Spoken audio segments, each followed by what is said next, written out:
જીતુભાઈ, એ જીતુભાઈ ક્યાં આવી ગયા તમે? આવો આવો, જય સ્વામિનારાયણ. બોલો બોલો. તમારે મદદની જરૂર પડી છે મને. શું થયું બેન? અરે મેં છે ને 1.5-2 વર્ષથી મેં પૈસા ભેગા કર્યા છે બેંકમાં, પણ કોઈ એમ એટલું બધું વધતા નથી એમાં. હવે મને કઈક એવો રસ્તો બતાવો કે એ પૈસાને હું કઈક ઇન્વેસ્ટ કરી શકું.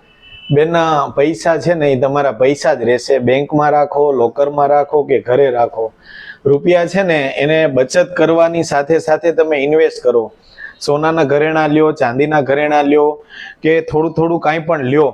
આજે તમે વીંટી લેશો, કાલે બુટ્ટી લેશો, લકી લેશો, ચેન લેશો, કોઈ પણ વસ્તુ લેશો સોનાની, એ તમે ધીમે ધીમે ભેગી કરી અને 200-300 ગ્રામ સુધી ભેગું કરશો ને બેન, એના માટે તમારે ભલે 2-4 વર્ષ, 5 વર્ષ કે 10 વર્ષ જતા રહેશે.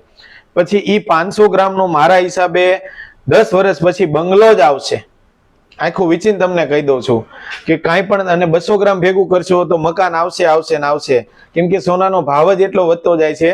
તો સોનાની વસ્તુ કોઈ પણ તમે લઈ લ્યો, સોનામાં ઇન્વેસ્ટ કરો.